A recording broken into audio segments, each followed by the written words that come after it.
about peace talks there. The first round that happened in Islamabad, that failed, that did not yield any positive results. However, there is a certain bit of optimism that second round of talks may happen soon, because despite the key differences that still remain unresolved, US and Iran are now preparing to give peace another chance. They may return to the table, the talking table, to Islamabad for the second round of negotiations, and President Trump says that peace talks could resume over the course of next 2 to 3 days. Now, this comes as the ceasefire deadline of the 22nd of April is fast approaching. We are almost a week ahead.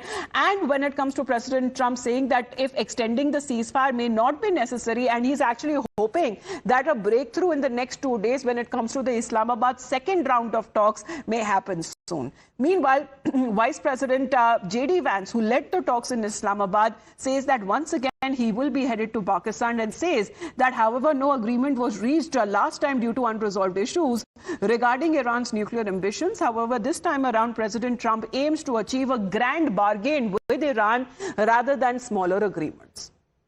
Now let's talk about these peace talks, maybe back on track, but the real test that lies actually ahead. Major roadblocks, however, still continue to hold back any breakthrough between US and Iran, right from nuclear enrichment to the Strait of Hormuz, key issues that still remained unresolved. Let's take you through the details of what we are now getting to know exactly what would be the sticking points there, because this is something that may have led when it comes to the collapse in the talks that happened in Islamabad. Remember, there is already a 10-point proposal by Iran. There were two certain preconditions to the talks as well. But one of the sticking points is something which President Trump had clearly said, that Iran will not be allowed to have a nuclear weapon. Is Iran going to agree to that terms and conditions? Because Iran is now offering at least for a 5-year pause, while US wants a 20-year freeze. Then what we are now looking at, as far as Iran refusing the opening of the Strait of Hormuz, because it seems to be monetizing to that effect, but already the blockade that has been imposed by Iran, there seems to be a double blockade now of the US Navy as well, and that has already come into force. So that seems to be the points which may be taken upon, which may be deliberated upon as far as the second round of talks is concerned, where it is Islamabad, but when, that is not clear. Now, China seems to be backing US-Iran ceasefire push, and it is China also which has now called to prevent any fresh hostilities between two sides. And this is China which is now addressing the issue, saying that both sides must come together and talk, because diplomacy must prevail.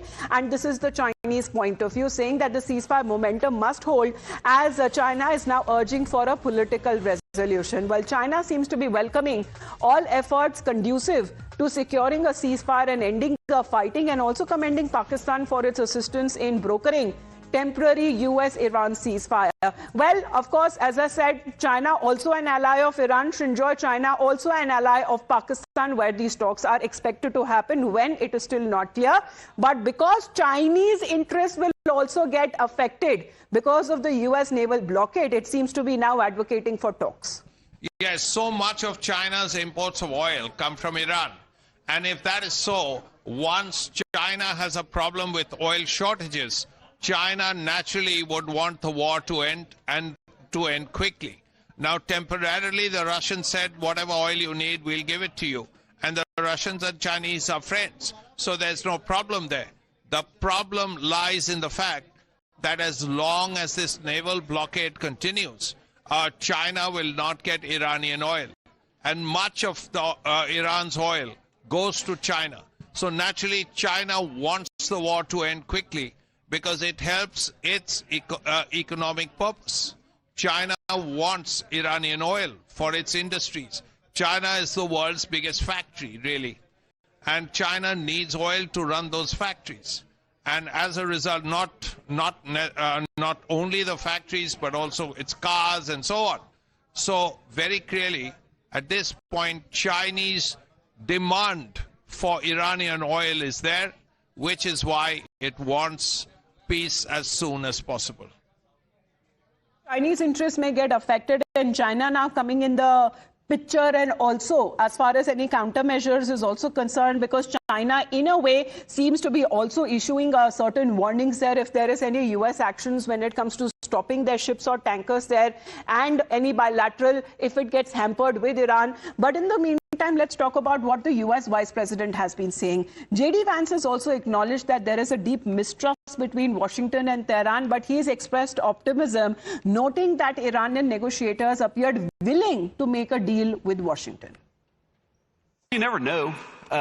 We had never, the United States had never had meetings at that level with the Iranian government in 49 years. Wow. Like it's a meeting that had never before happened. Not Democrat, not Republican. We had never had a meeting like that where you have, you know, the person who's effectively running the country in Iran sitting across from the Vice President of the United States. That had never happened. And what look, honestly, after 49 years, there's a lot of course, mistrust between Iran and the United States of America. You're not going to solve that problem overnight. But yeah, I think the people we're sitting across from wanted to make a deal. And I know the President of the United States told us to go out there and negotiate in good faith. That's what we did. That's what we're going to keep on doing. So you never know, though. Yeah. Right? I mean, I've sat across from United States senators that I thought I agreed with. And, you know, you don't know with those people. Right? I won't say who. You can guess. But I feel very good about where we are. All right. But when we speak of J.D. Vance and, his statements, is this war over? Well, U.S. President, however, Donald Trump seems to be getting that, giving that indication that they are very close to ending this war with Iran. But in the same sentence, he also issues another warning saying that if he actually pulled the stakes, then it will take at least 20 years for Iran to rebuild itself. I had to divert, because if I didn't do that, right now you would have Iran with a nuclear weapon.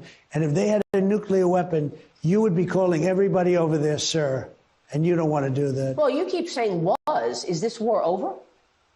I think it's close to over, yeah. I mean, I view it as very close to over. You know what? If I pulled up stakes right now, it would take them 20 years to rebuild that country. And we're not finished. We'll see what happens. I think they want to make a deal very badly. Well, as we talked about the sticking points, of course, nuclear disarmament, but also when it comes to the Strait of Hormuz, because U.S. has now declared